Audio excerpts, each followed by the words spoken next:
Well, hey guys, I believe we're on the air. How you doing, Jim? Good. How are you? I'm pretty good. I'm kind of enthusiastic about today. People sent us some great questions, and I can't wait to hear the answer to the big question about Lady Gaga. So first of all, that gentleman there is Jim Johnson. My name is Dan O'Day. Once a year, we teach something called the Accents class, which is a 4-week online class for accents and dialects. And Lady Gaga is taking a lot of flack at the moment from some people who feel that her Italian accent in House of Gucci, is that it? Mm-hmm.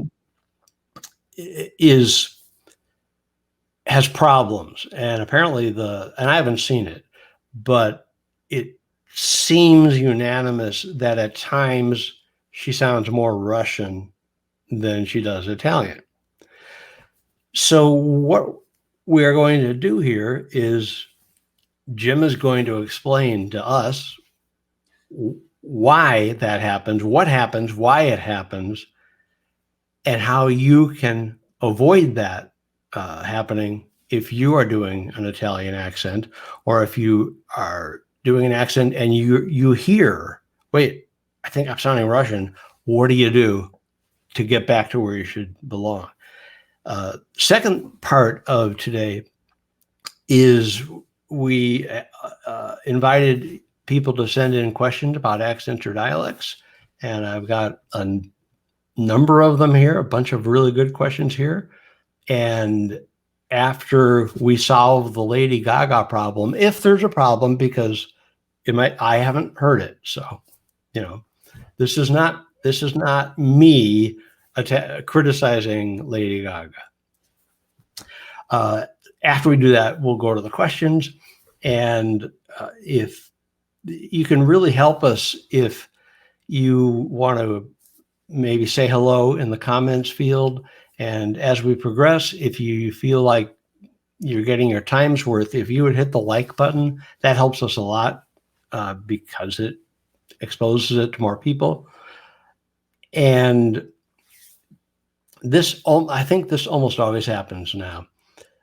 Once again, we use a platform called StreamYard, which is very good. That's how we are talking to you right now.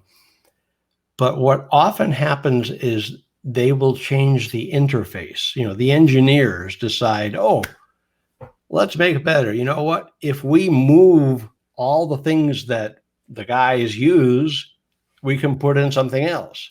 And so if I look a little more flummoxed than usual, don't bother looking it up. It's a word I made up. That's why. But I can see Maureen. Hey, Maureen, thank you for commenting. Maureen made a comment, which right away tells me, oh, good. I can see the comments. Okay. I think the other bit of business is when you see me looking down here, I'm not checking my email. This is being broadcast on, I think, 5 different Facebook pages. And so I'll be, and I can only see the comments from certain ones on my big screen. So what I'll be doing when you see me going like this is just checking some of the other pages to see if someone has a comment, because I don't want you to ask a question and not have it answered. So it's not because I'm bored or not paying attention. I'm trying to make sure we don't miss anybody. So please feel free to put your comments in the comments field. We probably won't object if you decide to like this. And thank you all for joining us. Let me do a refresh. And then there we go. Okay, Jim. So Lady Gaga. You have heard her accent, Lady Gaga's accent, an Italian accent, in the movie House of Gucci. Mm-hmm. The people who are saying, oh, that's really not, she's not getting it right, or she sounds Russian. Do you hear anything that makes you agree with that? Do you hear anything that at times, yeah, it's a bit off? And if so, what's going on? Yeah, I think that it does sound like that sometimes. I will say I haven't seen the movie yet. I just from watching the trailer, there are some things that stand out. And I do want to say I don't have any interest in dissing her or anybody that she worked with either. Well, no, that because I think that what we do is a difficult thing. And I will also say that with accents, there are variations, especially when you're looking at an ESL accent, an English as a second language accent. So there are massive variations that happen. But part of what we've got to deal with in this line of work is communicating something clearly. And one of the issues that I feel like does come up in the trailer for it, which might be useful for folks to watch in listening back now to hear the things that I'll talk about. The very first time that she speaks in there are a bunch of Russian indicators in the way that she's speaking. And that's really problematic because one of the things that you want to do as a performer is right up front go, this is where I'm from, so that people can go, ah, now I can relax and just assume that you're Italian, right? And so the problem I think that comes up is in the trailer, the very first chunk has a couple of Russian indicators. And then a little later, there is two. And in the middle, there's a bunch of stuff that's like, yeah, Italian, Russian, right? So there's a mixed bag that's going on. So what I think is happening is really about both placement and intonation. I will say that sounds for most ESL accents are very similar, if not the same. Most of the time, they have so many shared elements. And mostly, Russian and Italian have shared sound elements with regards to the sounds that people with those accents make. But there tends to be a big difference between what's going on with the intonation and what's going on with the placement. In general, a Russian placement tends to be much further back in the mouth, and Italian placement tends to be higher and more forward. Russian tends to be low and back. So more like a Russian accent tends to be more like here. And I will say in that opening clip of her, she has sort of very low sort of energy that she's bringing to it there, which may be encouraging it to sort of settle as opposed to being a little bit higher and more forward. And I actually did listen to some clips of the actual woman that she's portraying. And she doesn't, at least in the bits that I caught, she doesn't have any hints of Russian being there. So I don't think it was based upon the actual person. The other big thing is that I think is massive is the intonation, is that Russian in general tends to have a fairly heavy intonation. And I think it's always helpful to work on an accent to the extreme. So I'm going to exaggerate and do a bad cartoon of it for a moment. But Russian tends to have more of a drag quality where it's sort of like very weighted and heavy. Right? So I'm going extremely heavy. I'm going cartoon, right? And Italian, I'm going to go cartoon Italian again. And Italian has got a much lighter sort of a sound, and it's got an intonation that's about a rolling forward. And it's got, I love to physicalize intonation, as you well know, Dan. And the Italian intonation is much more like this, whereas the Russian intonation is much more like this. So you can maybe see, even just in the gestures, if you couldn't hear me, the difference between those.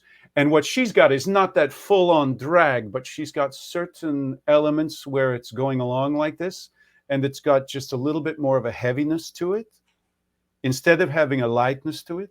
So if I try to go almost all the way to Russian, but I lighten it up like this, it suddenly starts to sound more Italian, I think. So there is something that you explain in the class about one big thing that's the difference between American accents and almost everything else is the way we end our sentences, and that in American, usually we land our statement. You know, you can tell that I've finished my statement. I would say we don't land it, we drive it into the ground. Well, we crash and burn. Crash land. Yeah. Is that, would it be accurate to say then that Russian tends to land a little bit heavier than Italian does? Not that Russian lands the way American does at all, but it's a Right. little more. Well, it's interesting because it's almost a mixture of the two, because a lot of American intonation has a bit of this kind of cycling to it. It it doesn't tend to have the lightness that Italian does. It doesn't tend to have the lightness that Italian does, right? But American speech has a little bit of this same kind of cycling, a quality of that to it. But then we have a heaviness that we tend to end with. And that heaviness is very much like a Russian sort of heaviness as well. So it's almost like a mixture of those. It's a hybrid of those in many ways. Yeah. I will say the thing that I tend to hear people go is usually when working on Italian, not as much full on Russian, but I tend to hear them actually do something more like the stereotype of Transylvanian, right? And it's because the Italian intonation is rolling forward like this. So the Italian intonation is rolling forward, whereas the more Transylvanian has the energy. It's, even though it's that roll, it's going back. Right, the count, 1, 2, 3, 4. It's got more of an energy going backwards as it rolls, and Italian has a forward and an up energy. So Yeah. it's kind of I just lost the word I should say. It's kind of a punctuation for the Russian, in terms of it indicates more of a pause between each item as opposed to continue to flow. Yeah, maybe so. I can hear. I think I know what you're referring to there. I'll buy that. I'll buy Well, that. It's got, the main thing I'd say is I think it's got a weight to it, okay. whereas Italian has much more light sort of quality to it. Yeah. You know what? Just this morning, in preparing for this, I know that I know that you will be talking about intonation and placement and things like that, and of course we deal with that a lot in the class. And I realized I'm not sure I can define intonation. When you use the word, we all go, uh-huh. But then I thought, wait, what does intonation mean? So can you define that word? Well, I think it encompasses a bunch of things, but I think basically intonation is about musicality.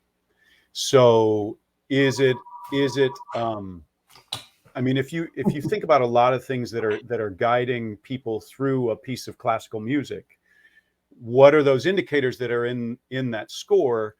That's the same kind of thing that are indicators oftentimes in the intonation, the musicality of a song. Yeah. Yeah. So main thing, if I'm going to keep it simple, it's musicality. It can be with rhythm. It can be with tempo. Somebody just said in the comments, Maureen just said, it seems that the speed in Italian is faster as well. And I think it does tend to be that because it's got that buoyant energy to it. So that tends to drive it forward in that way.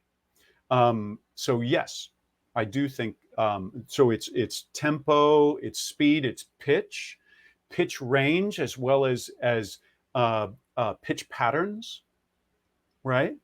So the pitch pattern for Italian being along this line, the pitch pattern for Italian being along this line, the pitch pattern for Russian being more along this line. There are certain things that get repeated. Not that you have to do that constantly, because we want to be able to have variation in what we're doing, but those are the big indicators where people can go, Italian. Yes, Italian. And they'll tend to keep you as an actor plugged into holding on to that accent. When you keep acknowledging for yourself and reminding yourself, in addition to the audience getting it, it'll tend to keep the actor in it as well. Which brings us back to Lady Gaga and the movie. And I'll make this the last time we say this. We're not here to rag on her at all. No, for me, the reason that I was even interested in talking about it is I think there was a great teaching opportunity. Yeah. Like a great learning opportunity of going, oh, that's why some people are saying, oh, she sounds Russian. And I can hear what they're saying when they say that. And it's not even nearly all of it. Actually, more of the things in the trailer have more of an Italian indication than a Russian indication. It's just moments. And it's especially disconcerting because it's the very first moment in it when it's like, whoa. And I think it doesn't help if I remember right. She's like sitting in a fur coat and wearing a big fur hat. So it almost feels like, welcome to Russia. Is the first time you hear someone speak with an accent, does that do you form an impression that is likely to be stronger than if you hear it later in their speech?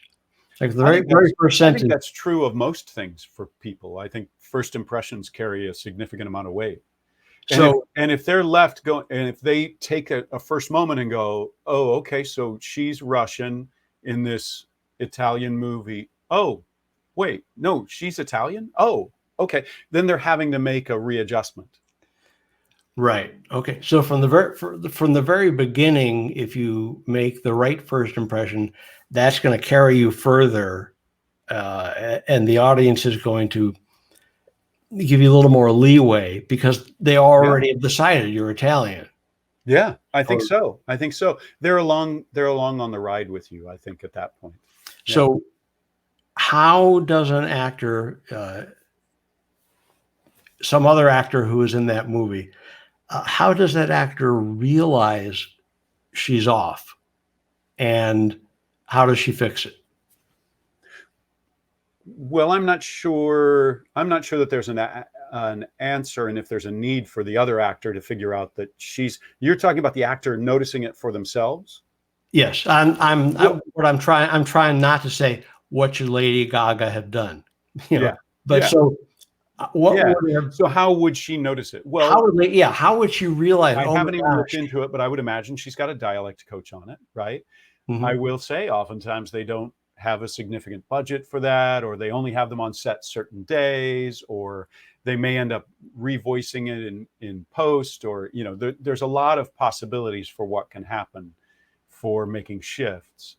Um, but I will say one of the really important things is realizing what are the strong elements of an accent, and really getting those strong elements before you back off and let it become much more casual. That to me is a massive key for working on any accent. Start really strong, because then you're required to really get everything, Mhm. and then you can back off. I was just coaching something recently, and she was doing quite well, but I wanted to really reinforce it, and so we went super strong stereotype for a little bit, and then that helped her to click and go, oh, that's what it is that makes it, that like keeps keying me into it, and also that's the thing that keeps me being consistent, because I always have that sort of magnet.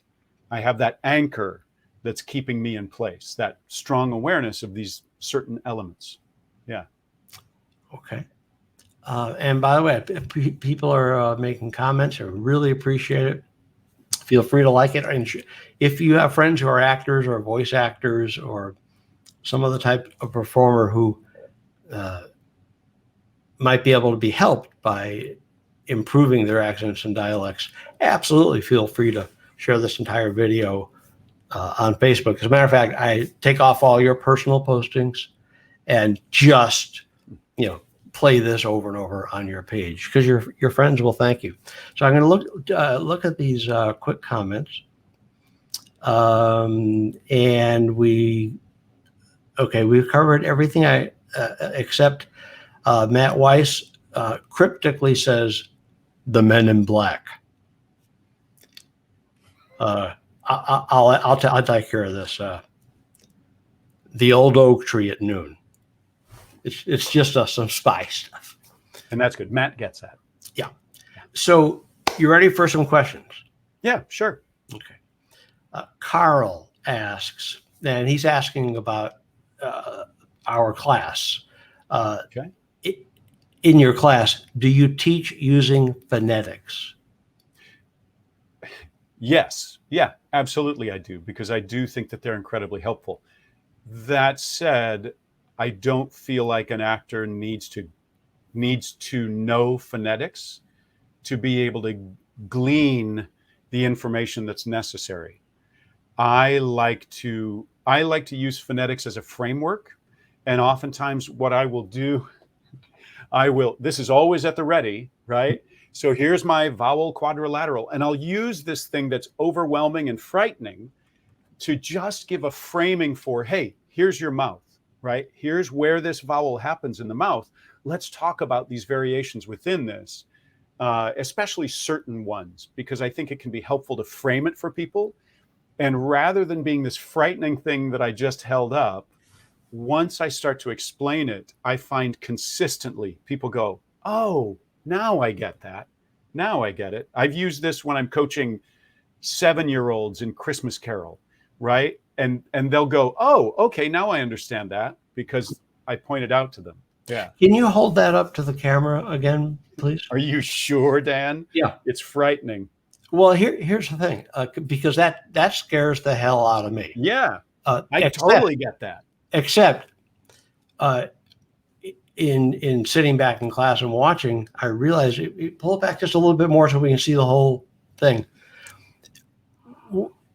It's it's not something you memorize, but I've learned this from watching the students refer to it in coaching, is that all those lines are showing a continuum. So it's like, okay, at the end of this line is this sound, and at the far end of that line is that sound. You're here. And when I realized that, it became totally not scary. I don't have to memorize it. And it's just a simple concept. You know, it's kind of like a thermostat. Well, no, you need to be a little higher, more degrees along that line. A lot of it's about contextualizing. Okay, I've given you a way. It's very hard to understand something when you don't have a name for it. Mm-hmm. And so being able to go, oh, that's that thing. Now I've got a name for it. Now we can talk about it. And now it dispels a lot of the, oh, I'm overwhelmed. I don't know. And it's like, what don't you know? You don't need to know the whole thing. We just need to know this little element that is really useful to you, for you, out of this accent that we're going to hear again in this accent and this accent. Now we're going to use it differently in this accent. So it's contextualizing and trying to actually give people something to grab onto rather than trying to drive them underwater. Okay. So we don't need to be afraid of that. No, but I will move it aside because I didn't go into enough details, so people may have anxiety in looking at that thing. And this, nobody asked about this, but because you asked about phonetics, Carl did. Jim also uses the IPA chart in the class. And if you thought the phonetics, what Jim just held up, was scary, look at where you see the IPA. It's like, so phonetics and IPA, that's the same thing. Yeah, but there is a massive overall IPA chart that is terrifying.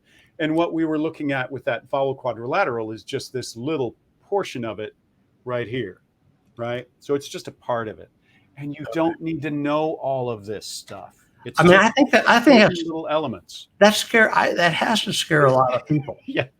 The first time I saw it, I thought, okay, well, I'll go somewhere else. You know, I'm already confused. Okay. When I first learned phonetics in grad school, I forgot them as soon as possible afterwards because I didn't find a usefulness in them. And then I actually retaught myself because I felt like I should. Mm-hmm. And I got new insights on it that made me go, oh, wait a minute. This is a completely different experience when I can turn it into a tool and that I genuinely can use. Yeah. Okay. Maureen has, I think, 2 questions. Well, this repeats a little bit of what we just discussed, but she takes it further. Do you teach phonetically or with being able to read pronunciation symbols, or is it more about coaching placement and hearing it and practicing it until it comes out right? Yes. It's sort of yes to all of it. I do think that the sounds are crucial. I will say that placement and intonation are key. If you get the placement on, oftentimes it takes care of a number of sounds. So like a lot of vowel sounds, a lot of diphthongs, for example, they go to the right thing when your placement is right. And in fact, if you do the sort of right sound, but the placement is off, it'll sound wrong. So you've got to get placement, and placement, to give you a definition, like you asked for intonation earlier, I'd say it's the feeling of where the sound lives in the mouth. Mhm. Or sometimes folks will think of it as mouth posture or oral posture. It's sort of a default. Where does it lean? What's the direction it goes? Like I talked about Russian being down and back. Well, the L in Russian is very heavy and far back. It's a very, very pulled back L. And with Italian being high and forward, it has a big influence on a bunch of different sounds. So I do think that placement helps a great deal with sounds, but there are certain sounds that we really have to work on in order to get them, because they may be unfamiliar to someone.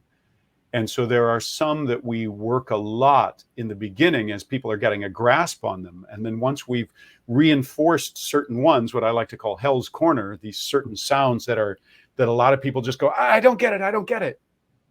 When they can get that and we can reinforce it on a number of different accents, you can start to hear and hopefully just perceive for yourself what a massive difference simply that understanding makes in taking on a huge variety of accents. And I'm so pretty that, and then placement and intonation. Placement and intonation, I think I've probably made the point that those are absolutely essential. So it needs to be the whole picture. I will say most of the time when I end up, once people have listened to it some and worked on it a bit, the main thing that I'm usually working with people on is placement and intonation. Well, yeah. And this leads directly into Maureen's second question, which I'll read in a moment. But tell me if what I'm describing is correct. I'm pretty sure I got this right.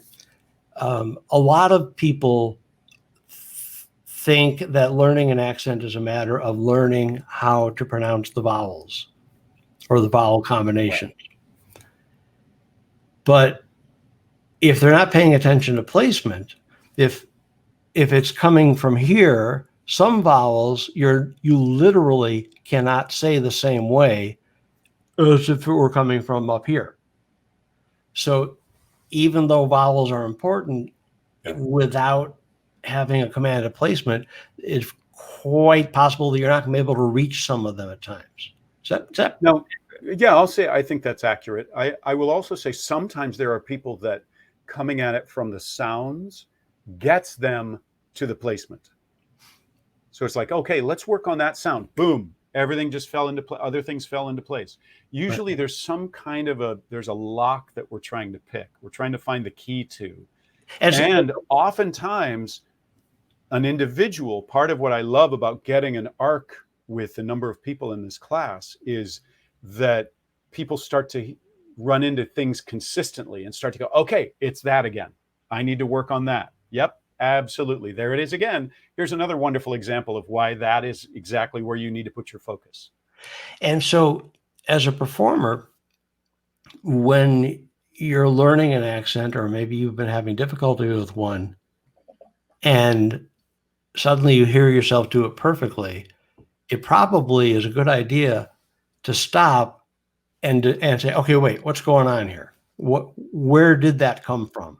In my mouth? What did I do differently that caused that? Because then all I got to do is go back to that physical posture and you're there. And so, in fact, that's a question you probably recall I like to use a lot in class. What did you just do? Yeah. What did you just, what happened there?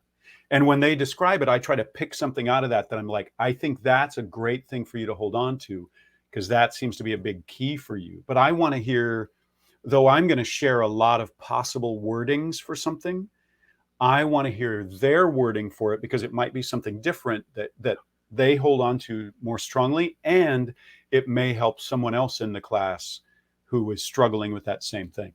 Yeah, I find that fascinating when people will give their answers of what I did just now, because sometimes the answers will be something like, I thought about how my grandmother used to talk to us.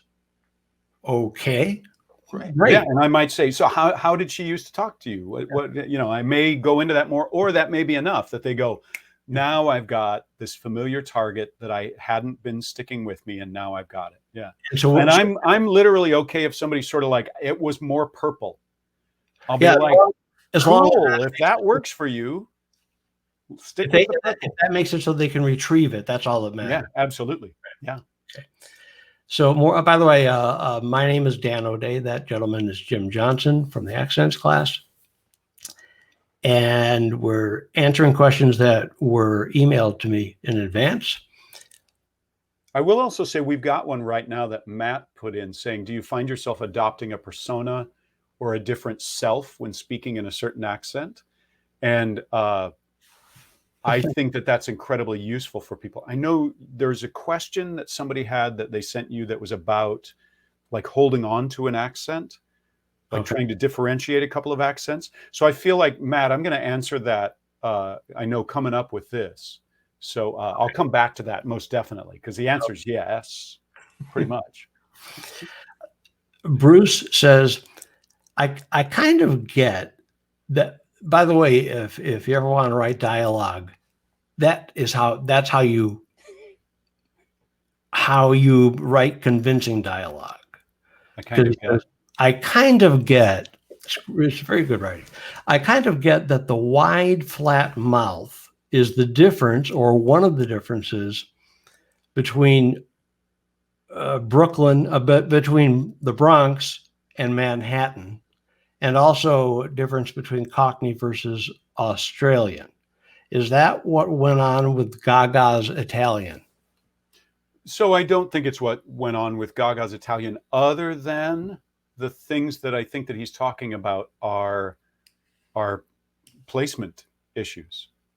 I mean, in thinking about some of the varieties of New York accents, sort of the stereotypical Bronx accent tends to be flat and wide, whereas more of a Manhattan, or I'm kind of want to lean more towards like a Brooklyn one, feels a little more rounded, a little deeper, a little bit further back, whereas the Bronx one is flat, wide forward.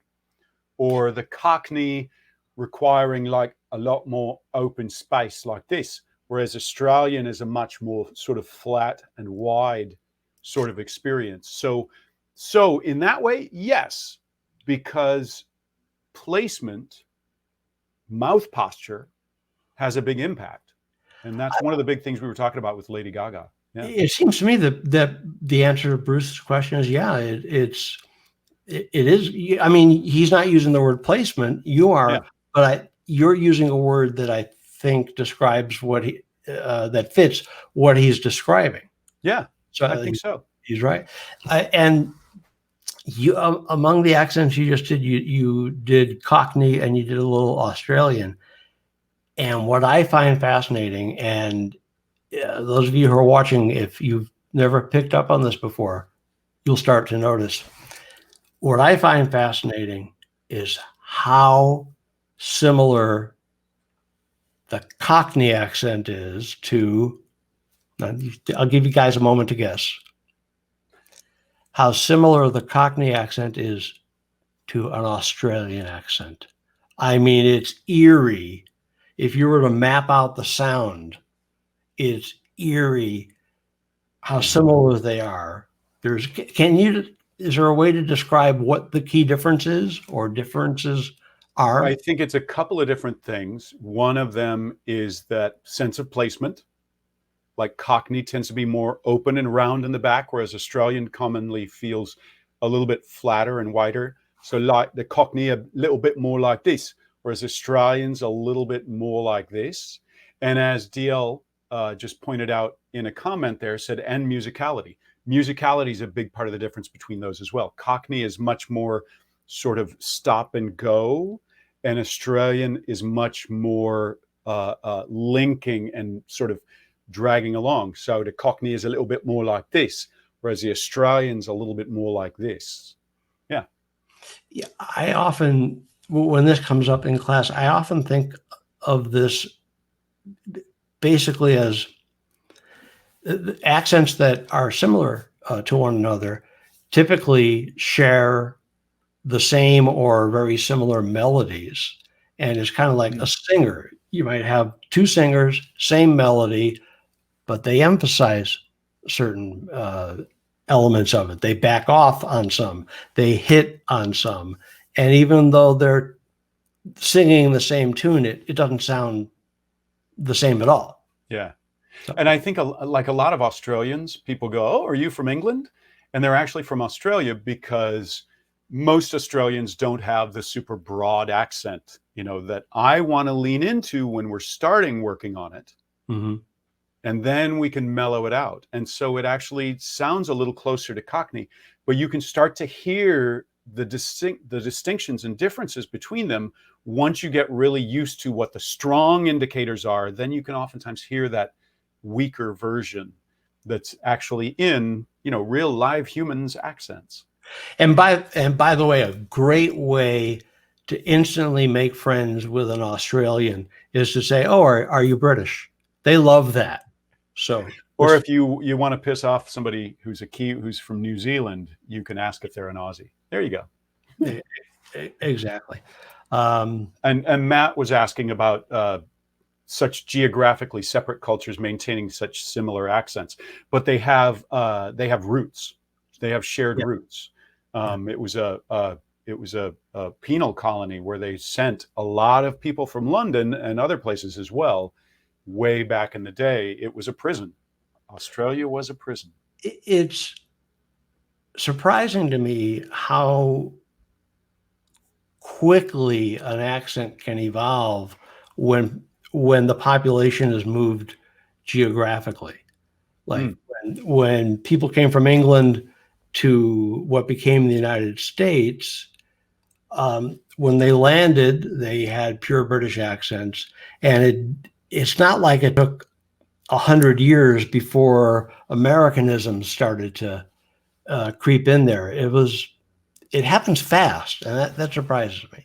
Well, but what I will say is British accents, like from early settling, early colonizing of the United States, British accents, even the people with money, the accents are not what we think they are. Like, it's not accurate to do something that's like 1776 and all of the Brits speak like this sort of thing, because actually at that time they were much more likely to actually keep their R's on. It was not until right around the mid 1700s that the R dropping, more the RP sort of thing started to develop. And then it was the late 1700s that it started to spread more. And it really didn't kind of explode until like just before the 1900s. That's when it actually became indoctrinated into the schools that this is the way that you will teach the accent. This is the proper way to speak. And that's when it became widespread. That's when they actually voted on what should be the official accent. They actually did. Yeah. It was like an education board. Yeah. Yeah. And one thing that I love is there is a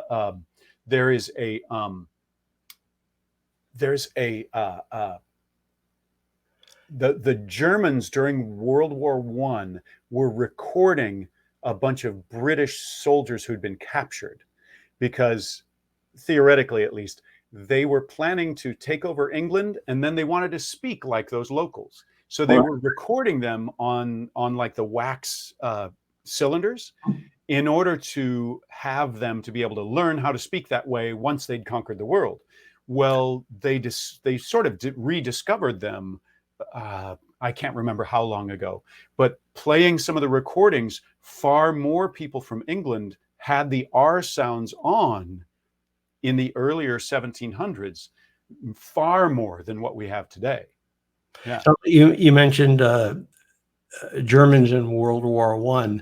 I happen to know from seeing movies that at the time all Germans spoke with pretty good British. British accent. But only when they're speaking German. Then when they're speaking English, they have a German accent, which is fascinating. Yeah, it's intriguing. And by the way, just a little, see, this is kind of how we do the class. Jim shares the valuable stuff, and I share the interesting stuff. In addition to how to make friends with an Australian, this is this is really going to get me some hate mail, but I find a good way to break the ice with somebody from England that I don't know, but I'm introduced to, is to say, "You're from England? I love your Benny Hill."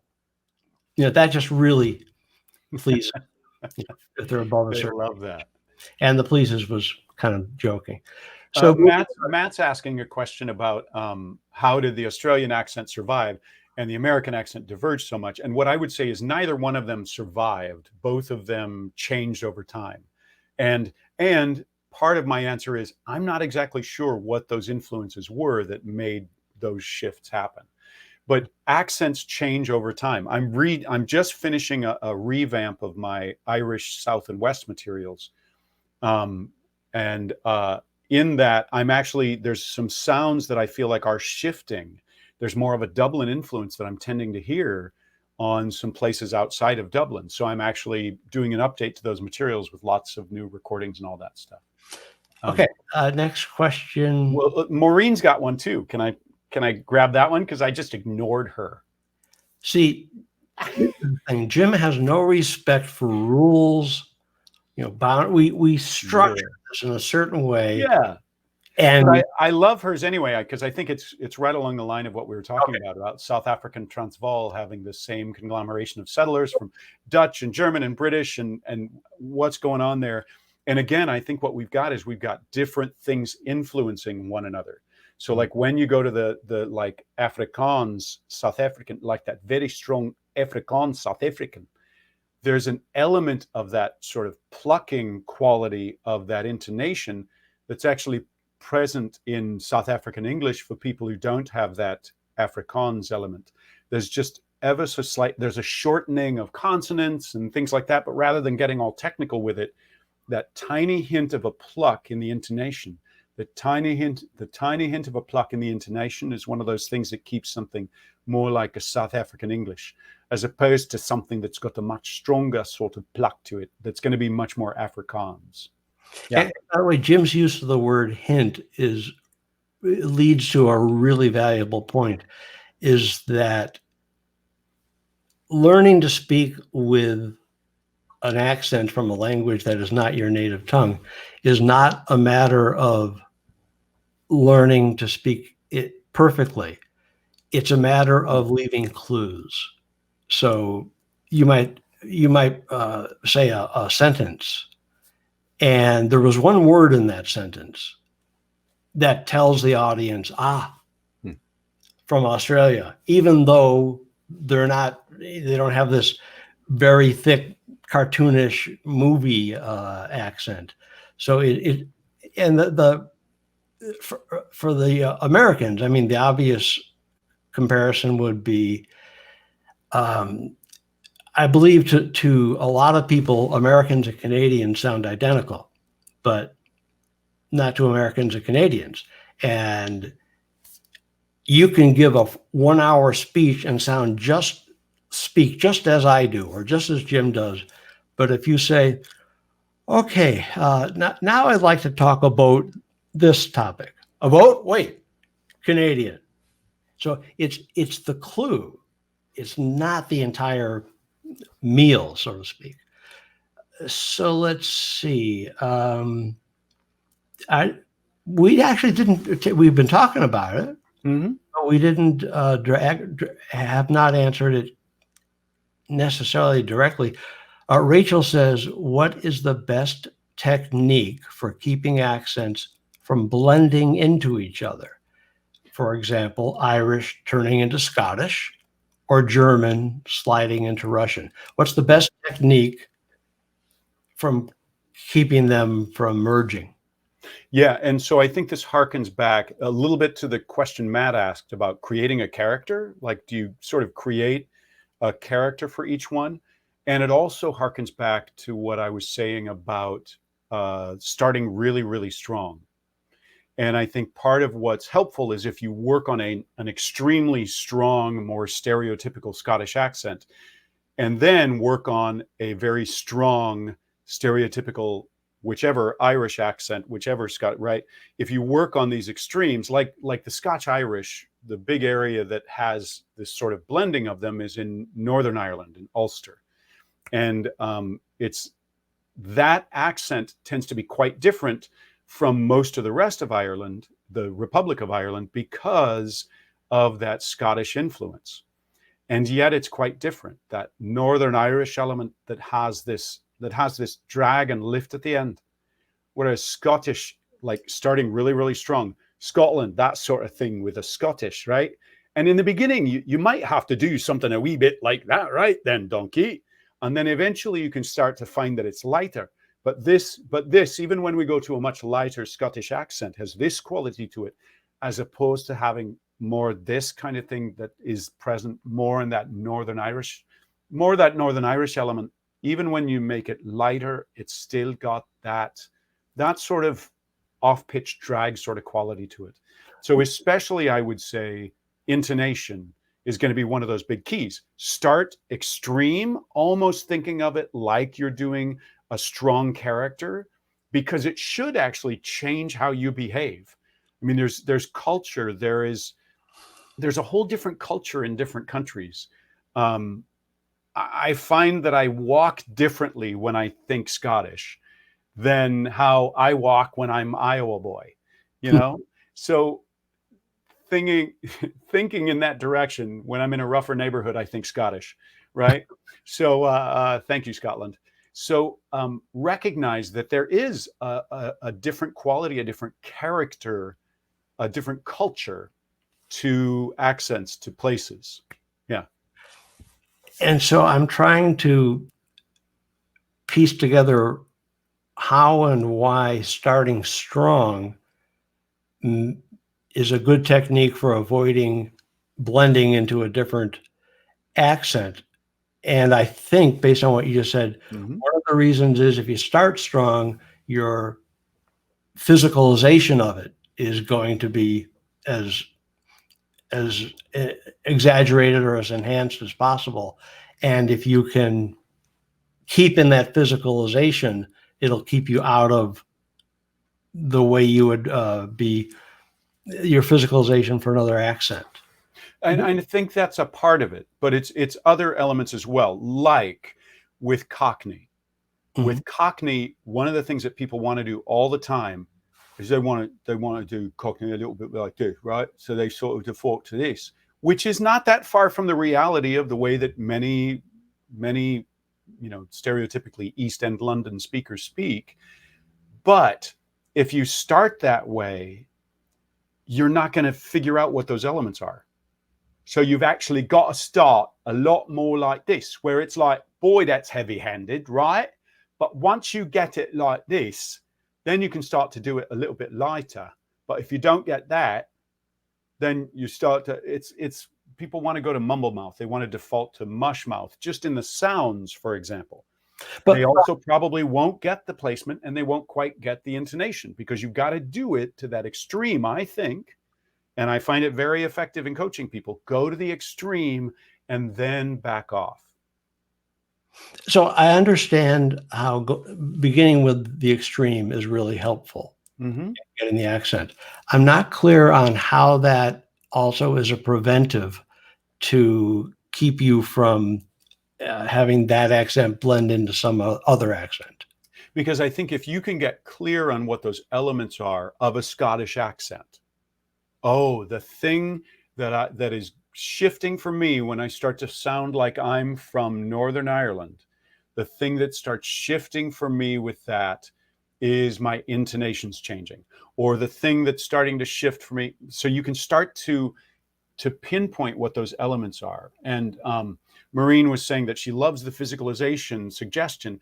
It is massive. I find it a massive key to it.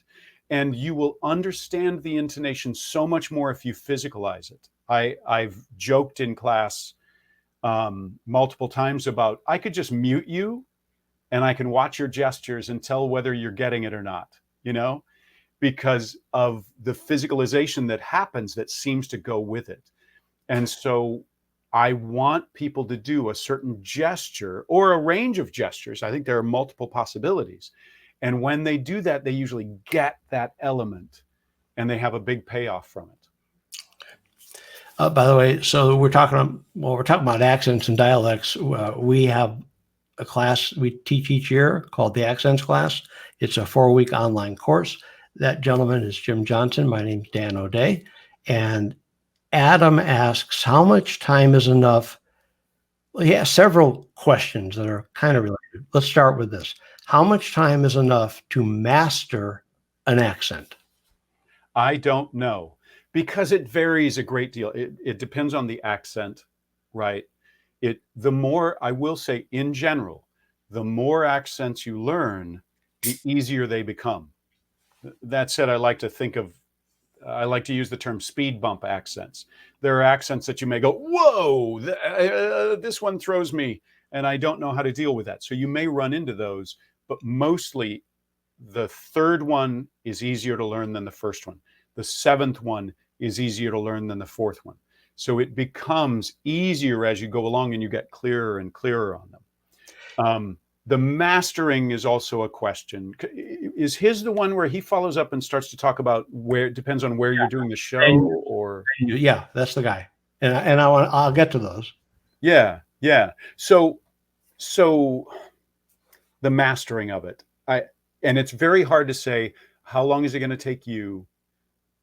The more that you've done this, the faster it'll tend to be. But I get clients who that they want to know right up front. Like, I have a theater that hired me for something recently, and they were like, how many times will you need to meet with this person? I'm like, I haven't met this person. I don't even know who it is. I don't know how I can tell you exactly how long it'll take. Here's my guess for the short end. Here's my guess for the long end. Okay. So there's no magical formula. No, I don't think there is a magical formula for it. Keep practicing it for 72 hours or for 6 weeks, and then you got it. So, still with Adam,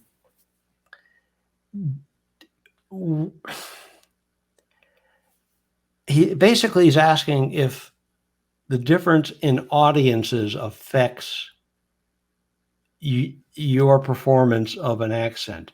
And for example, he says, for example, smaller media can be more forgiving. And he goes on to say, so like you're playing a role in a small independent film. Is there any difference in how good that accent has to be as opposed to a role in a major motion picture? Right. As far as the enjoyment of the audience.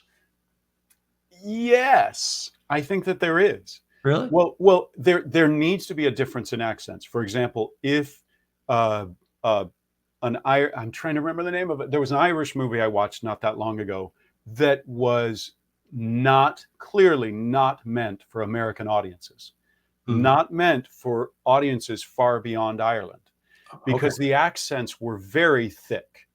Right. And so it's difficult for people to understand it. So they have much more of a niche.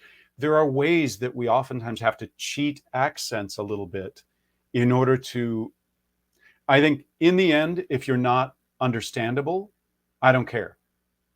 Right. Right. As an audience member, if I can't understand you, I don't care. Yeah. Right. What you just described is a film that is made for a specific geographic audience. So I think it depends on what your audience is. Is this your audience? Like, I'm not going to coach an Irish film for an Irish audience. I'm not going to step in and do that. I'm going to say, why don't you get somebody who's there, who's local, who's got that, right? But if it is something more for a much broader audience, I may have insights that other individual may not about. How do we keep this understandable for this broader audience? Because we got to be aware of the ears that are trying to take you in. So going back to Adam's question about specifically a small independent film, a major motion picture, is the audience more forgiving? I don't know why they would be with a smaller film. Do you have an opinion? Yeah, I don't know about with film so much, because you have disparate audiences. They're all over the place. Whereas when you are talking about something that's more like, oh, this is a play in this town, you want to really be aware of that audience getting it. and that's different than it's done in a different place. And how because this he asks a question similar to this. How does that create a difference between your performance in a small community theater or your performance on Broadway, if it affects it at all? Like, for example, small community theater, I'm thinking, well, maybe people are going to think, oh, well, yeah, local guy, yeah, sound pretty Well, good. they're probably much more forgiving. The tickets are a little cheaper, Yeah. right? So they're probably more forgiving. So another thing you always have to keep in mind is, where do you need it? You have limited time, right? I'm over halfway to dead. So I've only got so much more time in my life, let alone how much time I've got over the course of a week. And by the way, that's typical of Jim's optimistic, sunny nature. I find it actually optimistic. I remind myself, oh, I'm over halfway to dead. I don't need to deal with that kind of crap. Wow. So you don't celebrate birthdays. You celebrate estimated number of years left on this planet. How much longer do other people have to deal with me? That's what I try to estimate. Okay. So you have limited amount of time, and you also, depending on your skill level, you only have so many balls to juggle. So where do you need to put your effort for the best payoff for the audience that serves the story being told? So I think there's many levels to how to answer that. Okay. Yeah. Rich says, the Irish and Scottish dialects are easily confused, perhaps because so many Scotch-Irish immigrated to the U.S. in the 18th and 19th centuries. Do you have any tips for keeping the two accents distinct? And that's what I think I answered earlier about the Scottish versus that Irish, depending on which Irish you're working on, whether you're looking at Northern Irish or something more Dublin, or whether you're looking at something that's a little bit more to south and west of Ireland, or something along that line. Yeah, so it depends, you know. Okay. But I feel like I did answer that with regards to getting really clear on those elements. Yeah. Yeah. I just wanted to make it explicitly clear because Sure. Rich just has a terrible temper, and you don't want to get him upset. Now, the cat asks a question. I have not heard anyone suggest this before, and maybe it's because I've led a sheltered existence. Cat says, my New York City accent tends to slip into Australian. Is that common? I'm going to say no, not necessarily. What I usually have is like New York slipping towards Boston, or actually Australian sometimes comes up when I'm working with somebody on something that's more of a New England sound, say like that coastal Maine. They slip towards, I actually, a former student of mine from grad school, when she was trying to do, I think we were working on a Maine accent, and she coined the lovely term that what she would slip towards is South Cockstralian, because it was American Southern along with Australian along with Cockney all in this jumble. She was trying to hold on to that, but it got her accent. So it got her to where she was trying to go. Yeah, we actually did. Yeah. So so no, that's not super common, and it's hard for me to say also, simply because there are different New York accents. There are different qualities to them. Yeah, I was wondering what I didn't think any of them is common for any of them, but I was wondering, well, wait, are you talking about Manhattan or Staten Island or the Bronx or Brooklyn, Queens? And they have a lot of commonalities. So what I would want to do is to hear that person and say, and be able to hear if it's intonation or placement, or if it is about sounds, because one of the big things with New York accents that does make them quite distinct from Australian is, what are you doing in Hell's Corner? So that's words like New York talk, awful, coffee, right? And that would be a little bit different from Australian talk, awful, but then coffee. It opens up more. It's a different vowel. So this is the hell's corner that we get into in the class. We would end up spending the rest of our time diving into that. So I'd say that may be a big key in there. And Shantae asks about New York slipping into New Orleans. Yeah. And yeah, I mean, Marlon Brando famously was Stanley Kowalski and sounds like he's got a New Orleans accent in Streetcar Named Desire. And it's because they actually do have a lot of commonalities, but they are different. Like, it depends again on what New York accent, and then there are some variations in a New Orleans accent too. But like a New Orleans accent, you oftentimes get more of a sort of a flat quality. And notice the intonation is different than a Bronx accent from New York. The intonation more of a yat, that sort of thing. Mm-hmm. I'm from Chalmette, that kind of thing. That you get a different sound. Yeah. Okay. Cool. Let's see, Ginny. Now, again, a lot of these are touching on principles that you already mentioned, but there are specific applications. Ginny says, I find the American accent really difficult. I've lived here for a number of years, still retaining my British accent and developing a more neutral accent as well for voiceover. I've tried to analyze where the difficulty lies, and I think it's the vowels. And in many words, the second syllable seems to get a bit lost. Meanwhile, I have found European accents to be relatively easy. Any hints would be welcome.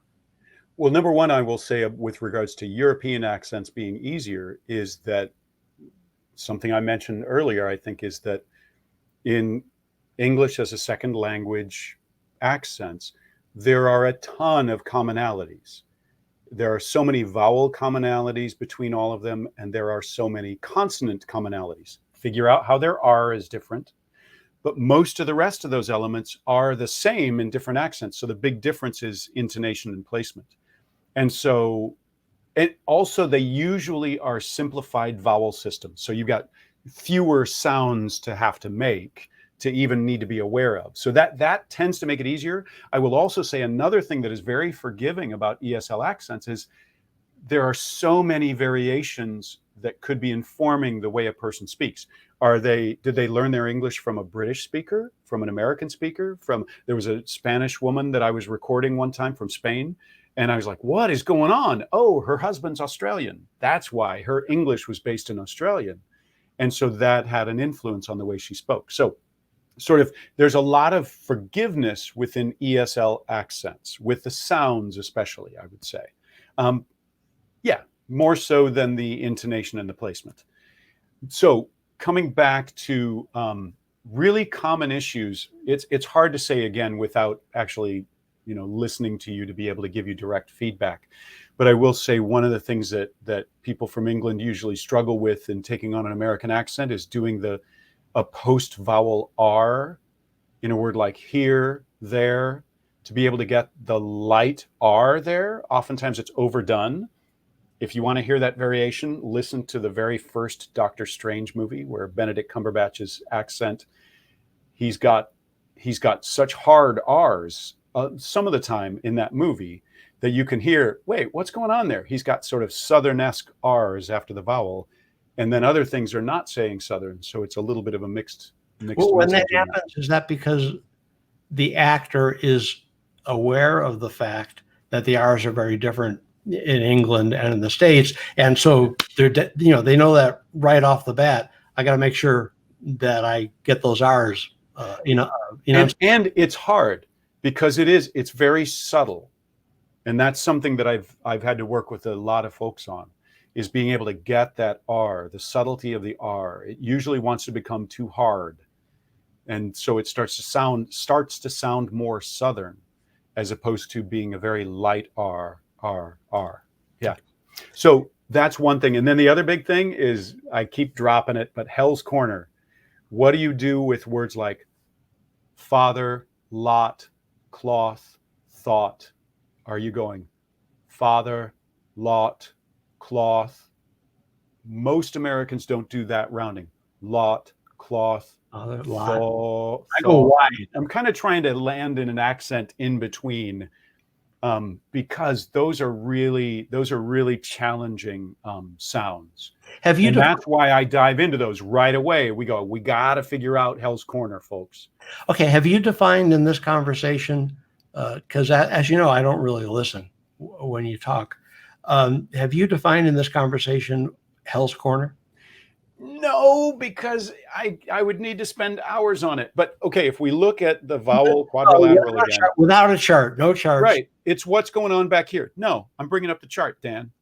So this is the back of the mouth, right? This is the top of the mouth, the bottom of the mouth, front of the mouth, back of the mouth. These are the three that are really problematic for folks. What are we doing with those? And there's a linguist who created a list of words that becomes really helpful to be aware of. And we work on some of this in the class. And these 4 words that are big key words for figuring out what's going on in Hell's Corner is father. Actually, J.C. Wells uses the word palm, but most Americans say it differently. So anyway, I use father, and then the word lot, and then the word cloth, and then the word thought. So those words that, being from Iowa, I make 2 different sounds: father, lot, and then pretty close to that, cloth, thought, right? Little bit of a difference. New Yorkers do that same split. Wide difference. Father, lot, cloth, thought. Really rounded. Boston goes father, lot, cloth, thought. Those other 3 are almost all the same. Sometimes thought's a little bit more rounded. But where do they make that split, right? I spent the summer on the road doing a bunch of dialect recordings, and through much of the Rockies, most folks in the Rockies that I was recording are doing all of them as the same sound, a slightly rounded sound. So father, lot, cloth, thought, they're all the same vowel most of the time. So being aware of that and how that varies in different places, that makes a big difference in learning accents. Okay. Yeah, I've noticed that a lot of performers, especially for some reason from the UK, cannot hear the difference between a Boston accent and a New York Bronx accent. I would say maybe most Americans can't tell the difference unless they are super strong stereotypical accents. Okay. Kay asks, and I don't quite understand what this question means. I'm sure you do. How do you sound as authentic as possible when some people conflate authenticity with dialect or region? Example, British RP versus London versus Cockney. Now, I'm a little confused by what she's asking. Do you get it? No, I don't. Okay. Yeah, I don't get it. But I guess if I'll see if there's anything in there. For one thing, I'm going to go back to audience. You got to figure out what's appropriate. So now I'll hearken on. I'll go to something that I like to say, that when somebody says, "What's the right way to say that?" I like to say, "Well, I need more information. What's the accent? What's the time period? What is your ethnicity? What is your class? What is your..." So there's a lot of information that's needed to be able to say, "Oh, this is how you should say it."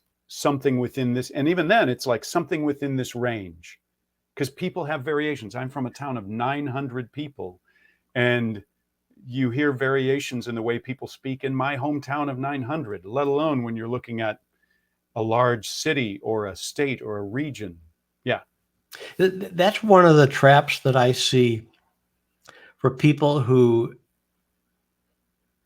teach themselves an accent by finding someone on YouTube, a native of that country, and listening to how that person speaks and mimicking them. And even if the performer is a very good mimic and very consistent, the way that one individual is speaking might not necessarily be representative of others in his country. I mean, if somebody says, yeah, I want to have an American accent, so I'm going to listen to this guy from New Orleans talk, and then I can talk just like him. Well, to most of America, you're not going to sound all like an American accent. It's going to a very, very specific accent. And so I'm not saying therefore YouTube videos are bad, but you might, if you do that, you might consider not relying on only one source on YouTube. Yeah, and you do need to be a little bit, choosy, because sometimes you'll get fake ones. And I think Maureen had asked something about movies, YouTube clips. What do you do for people who are learning accents? Do you have your own library of recordings? I got a big, like I mentioned, I was out recording all summer. I've got a pretty big library. This year, I've recorded 208 new people. So that's it's been a good year, a lot of road trips.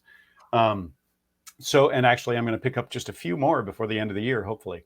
So yeah, I do have a big library that I refer people to all the time. There's other resources. The International Dialects of English Archive, dialectsarchive.com, is a great resource I refer people to.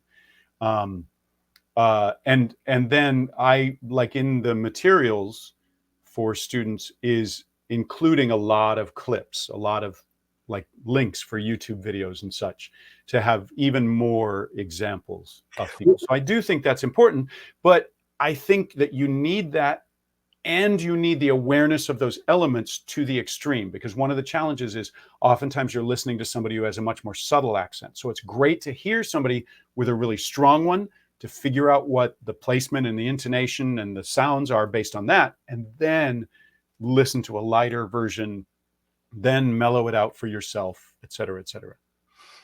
One of the cool things and helpful things that Jim does, Jim goes around the world recording native speakers, and there are other very good dialect coaches who travel and record and do a great job.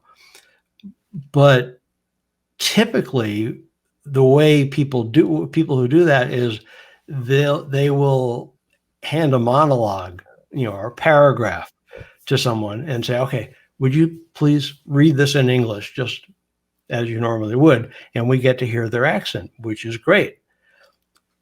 But in addition to that, Jim has a conversation, just talks to them. It sounds like they're just sitting around a bar or something, and maybe they are, but it'd be a perfect place to go, except it's too noisy. Otherwise, bars would be perfect. And so you get to hear the difference between someone reading something where they actually, if you read something, you have to translate that in your own brain before you can speak. And if you're just sitting and talking, you don't think about how you're saying it. You just talk. And the differences are quite striking, and I think quite valuable. So this is the last advanced question that we received. It's from Carol. And I wouldn't know how to answer this. As a voice actor, how many, first of all, Carol apparently is from France. She says, I have a Parisian accent. How many different French accents does a voiceover person need to know? Can she stick with her Parisian accent, or does she also need to learn some regional ones?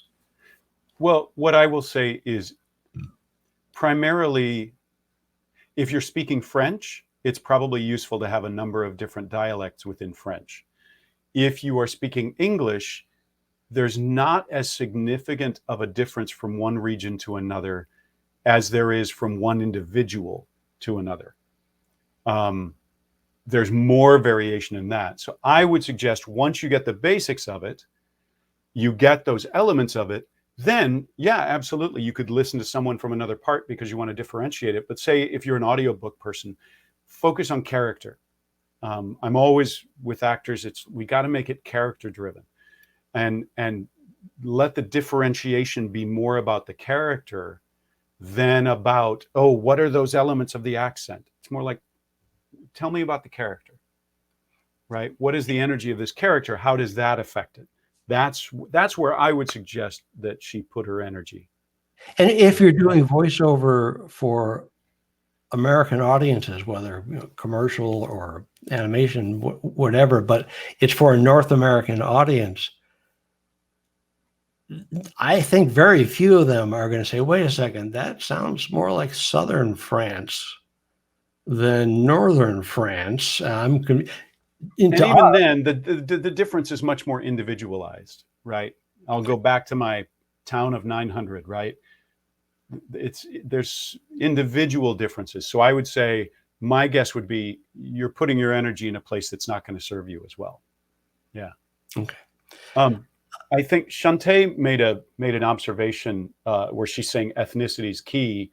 She's a Black person from Chicago. And I will say I lived in Chicago for 10 years. Yeah, so absolutely. And I taught for 6 years at Chicago State University. So it's a largely African-American university. And in fact, here's my brush with greatness. I'm going to mention, Dan. I didn't realize this until like 15 years later, but my boss, the person who was the chair of the department at Chicago State, was Kanye's mom. So Donda West was my boss. Yeah, that's my little brush with. That's a great brush with the yay. That's a great story. Can you tell that? Actually, it tends to blow my students' minds, but I didn't even realize it until one of my students said, "Wait a minute, when were you there? Wait a minute, did you know Donda West?" I was like, "Yeah, she was my boss." And he's like, "What? What?" And I'm like, "Wait, what? Wait, she's Kanye's mom?" I had no idea. I had no clue. She was an awesome human being, by the way. And what Shantae points out something that is a really valuable aspect of dialects, which is if you're a Black person born and raised in America, you still probably have different influences from your family, from the generation above you and the generation above them, different influences than either a white person in America or someone who's Black who does not have that background, does not have that history. But that's why you hear a lot of Southern touches on the voice of an urban Black person. And at first, why is there? And I'm not trying to generalize. I'm actually thinking, we won't name her. I'm actually thinking of someone you coached, an actress who's very good. And whenever she would go on auditions for film or television, she'd do her reading, and they would say, invariably, well, "That's great. Could you make it more urban?" Yeah. And she realized, oh, they mean stereotypical, broad 1930s, 40s Black maid kind of a character. And you worked with her in terms of how to thread that needle. Well, once again, you have huge variations. I will say part of why there's still that heavy influence, as Shantae points out, is segregation that still is incredibly strong in the U.S. And also that the Great Migration, that there are a ton of kids, like kids from Chicago or Detroit, that in the summer they're sent down to grandma's house back in Alabama. And so they'll end up spending, which of course is the worst time to be in Alabama, but okay, but grandma's willing to do it.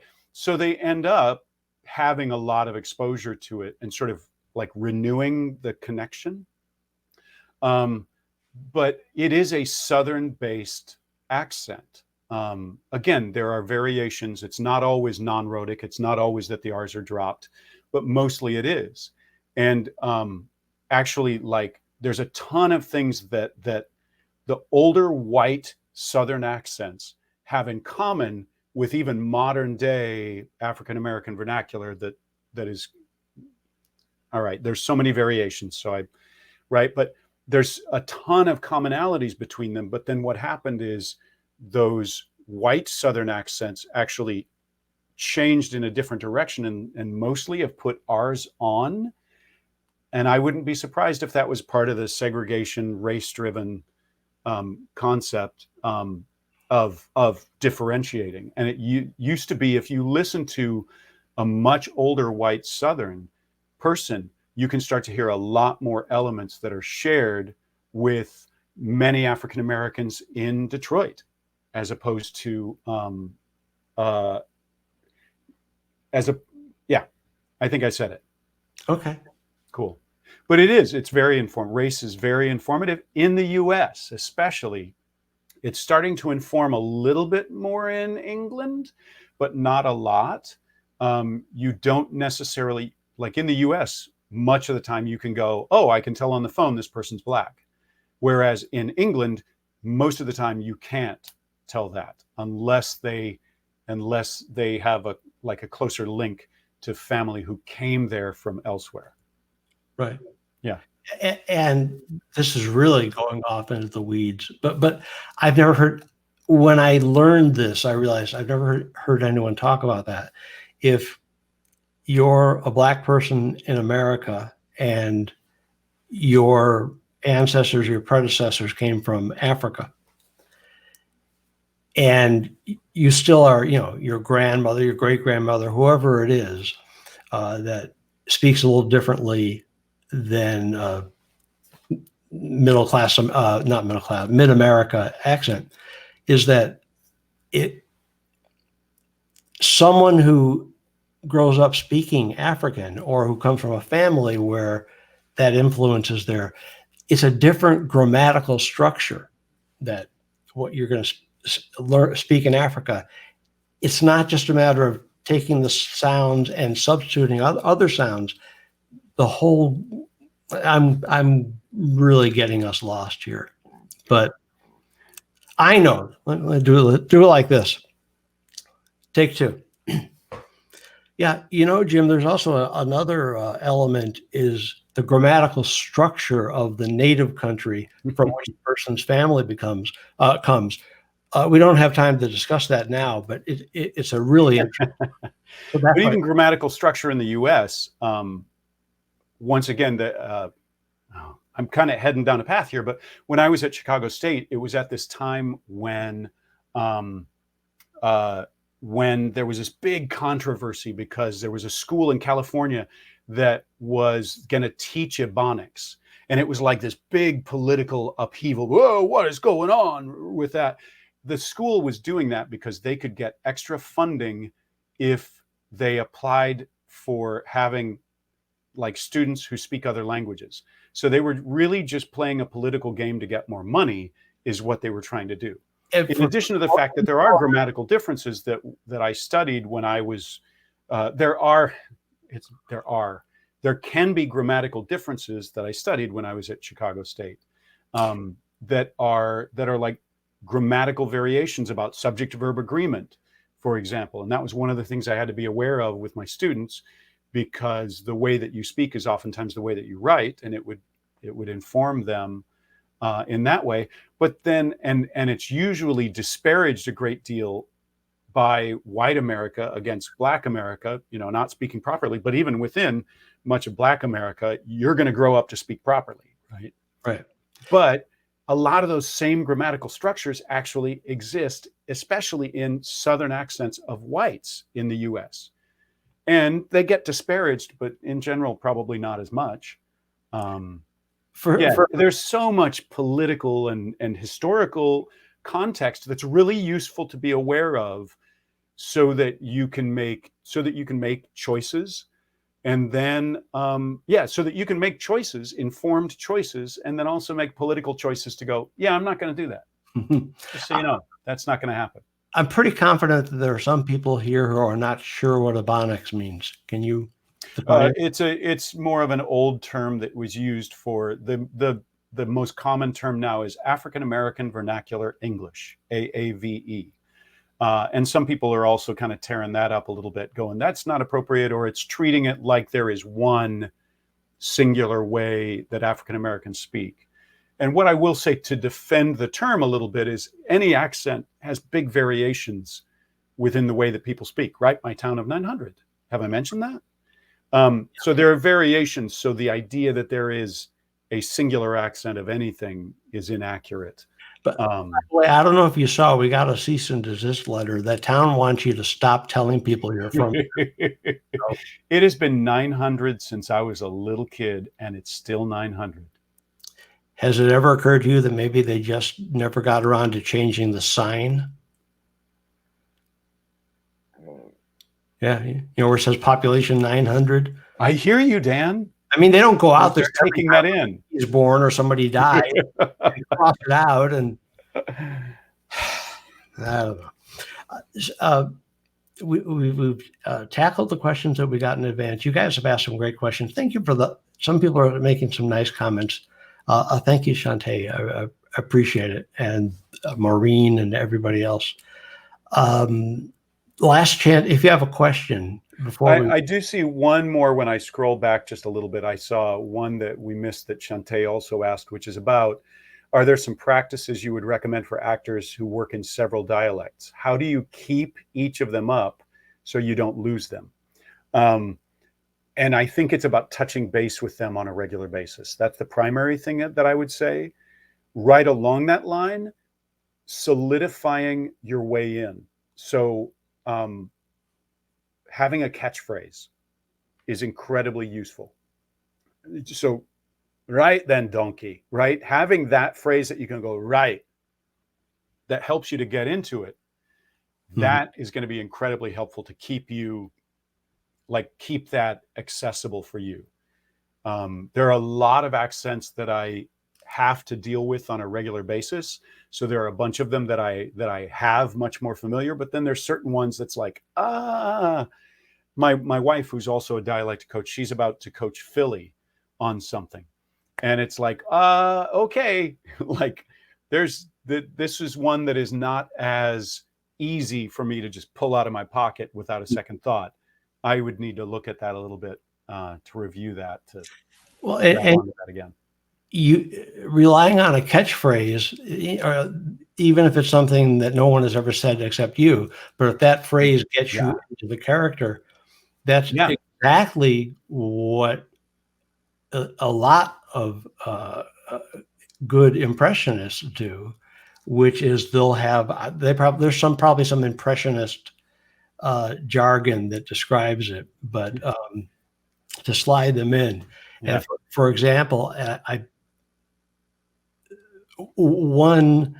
first saw this on a friend years ago who did a great impression of somebody. And he used, the way he would get into it was he would start with his catchphrase.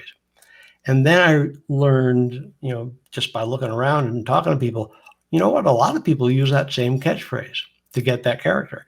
And the character is the character that was most commonly played by Don Knotts, for people who remember the Andy Griffith Show, but Ange, and the phrase is, nip it in the bud. And that's not a very good impression. I don't do impressions. But you might have been able to hear a little bit of Barney Fife in there. The people who can do it, that's what they'll start with. And once you start, you keep going. So it's a really valuable tool for you. And you've heard me use that in class where I've gone, hey, things really locked in on this phrase. Can you say that phrase again? Yes, you got that. So now do me a favor, say that phrase and then say the first line of the piece. So that it's trying to transfer what you've got a hold of to the things that felt a little more fleeting, a little bit more like you didn't really have a grasp on those things. You're kind of doing a run up to a line in a voice acting session, even if it's not used. You start there. A couple more questions. Matt says, have you ever tried to predict where a particular accent will go or evolve into 10, 20, 50 years from now? No. Well, I mean, I will say the thing that there is a trajectory of some changing. Big changes, big things that are informing changes are simply media and exposure, right? And another thing that's informing it is influxes of new people.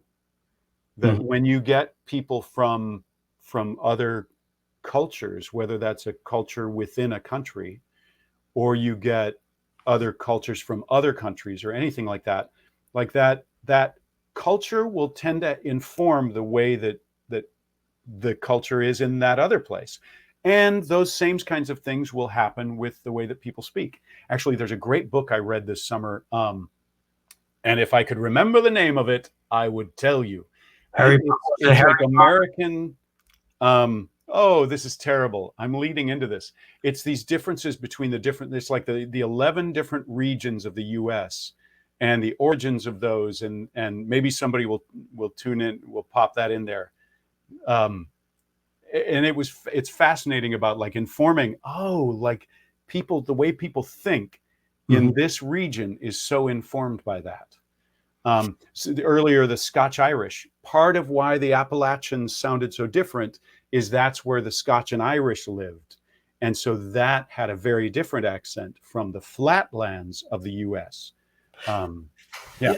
I had, just in terms of how dialects are formed by many things, including intent, I had a good friend of mine from Philadelphia explain to me that, it's very common in Philly. You run into somebody, hey, how you doing? No, how you doing? And I always thought that sounded very aggressive. No, how you doing? And my friend Ross, hey Ross, Ross pointed out, no. It means it's not important how I'm doing. The real question here is, how are you doing? And I never thought about the importance of intent in an accent, or a dialect rather, and it can be there. Yeah. So I think some more questions here. Jim, Maureen says, do you find yourself falling into accents if you are around people with that accent? Not as much as my wife does. She does it much more. She'll find herself having something come out of her mouth and she's like, I just completely did that, like the way that other person spoke. I sort of consciously try to not. Sometimes I just want to be careful that people don't have any inkling that I might be making fun of them. And that, I think, is her shock moment that she sometimes has when something comes out and she goes, I hope they don't misinterpret, Like all the time when I'm recording people, it's really regular for people to say, oh, you don't want to record me, I have a terrible accent. And I'm like, no, I love your accent. That's why I'm here. I'm a fan of these. There's not a right way to speak. Right. That is like, this is not the right way to speak. There are all these variations. And as an actor, there are right-ish ways to speak, depending on what the circumstances are. And I will say, very few of the accents that are useful to actors are the sort of like moneyed accents. What's much more useful to actors is usually something that's more along the line of working class, where the accent is sort of stronger, right? Most accents, I like to say going and doing and being. Most accents that are native speaker accents drop the G's, going and doing and being. People do it all the time in various regions of the US, for example. In most working class accents of England. It happens all the time. So, yeah. Shut up, Jim. Shantae helpfully suggests that the book you're thinking of might be entitled American Nations, A History of the 11 Rival Regional Cultures of North America by Carl Woodward. Yes, that is exactly the book. Yeah. Yes. Really fascinating. I'd had it recommended to me multiple times and I finally read it. I've been watching the TV show on Netflix and it's just right. So before, okay, somebody has a link to it. Thank you, Shantae. Circling back to something, and then if there are no more questions, we should let you guys go. And thank you for being here. We mentioned that in the 1890s, there was actually a vote. There was a committee that voted, a committee of academics and politicians who voted in the UK what should be the proper way to speak our language. And that's why it's called received pronunciation. It's actually received. Here, this is it. And everybody, I don't know if everyone in England knows that. I'm going to guess they do. But I think you can really surprise some of your British friends if you tell them that they came within like 2 votes of the official dialect of England being Yorkshire. And from what I understand, for Brits, Yorkshire tends to be the single most difficult dialect for a Brit. I'm just repeating what people have told me. Okay. Yeah, I don't know if it's true. Yeah. So there you go. I find it a little more accessible than a lot of other ones. I think like Birmingham, I think, is oftentimes a really challenging one, or Liverpool. But yeah, I love the idea of everyone sounding like, right then, Gromit, there you go. Another example of physicalization that I've observed, if you've learned to do a good RP accent, or you're learning an RP, received pronunciation, British, it's almost impossible to do that accent or deliver that dialect accurately leaning back like this, because there's something physically there that doesn't fit the sound. And you'll immediately go to like modern estuary or something like that. Yeah, estuary. Right, baby. Yeah. Estuary, somebody's elbows on the table and their foot's on the table, and and again, that's like the culture. That's like the cultural attitude that informs, that is tied to the accent, inextricably tied to the accent. Look at that. I used a big word, inextricably. That's 5 syllables. I think it's a record for you, Jeff. Thank you. It won't happen again. Yeah, please. Yeah, we try to keep it a dual syllabic at most. So thank y'all for being here. Everybody who asked questions, everybody who came. If you got something out of this and you want to hit the like button, that'll be cool, because that'll expose it to more people. That gentleman is Jim Johnson. My name is Dan O'Day. And each year, we teach a 4-week online class called the Accents class. If you go to the URL you see on your screen, a couple of things. One is, if you want, you can get on our alert list to find out when we announce the 2022 class and the details. Possibly more important to you, if you go there, you can download, actually, I threw this from memory, it's probably wrong, I think this is right, the Prose Guide to Dialects and Accents. And it's a 90-minute program that we recorded that people seem to like a lot, and it's free. So if you're interested in the class or you want to get the freebie, just go there. And I think I should leave the final words to you. Here's the deal, guys. This is how we do it in class. I usually, before class, Jim always says to me, "Oh, I've got something really brilliant and profound to say at the end of the class. So let me," okay. And it's always just mind-blowingly insightful. Some people use the word genius. So I'm going to leave the last words to Jim. And this is going to be really, really good. Wait till you hear what he says. Well, I don't know if it's genius, but it will be endearing, I think. So first of all, I just want to say thank you to everybody who, especially the folks who tuned in, but also just the folks who asked the questions. That's awesome. The other really important thing is actually Henry wanted to say goodbye. So that's what I got, Dan. That's all I got. Don't put the pressure on me, man. I'm not expert at this. Is he a Yorkie? He is a mutt, is what Oh. he is. Okay. Yep. So that's apparently that's how low Jim will go. It is. It is. He inspired my hairdo. If I hold up a cute little almost puppy, then everyone will love me and will end up taking the class. So Yes, exactly. great job. Well, it's nice talking to you. And Nice to see you, Dan. we'll have to get together again sometime. Someday. Yeah. When things loosen up a bit. You know, I'm kind of busy for the next few years, but we'll find something. So thank you all for being with us. We really appreciate it, and look forward to talking to you soon. So long, Jim. So long.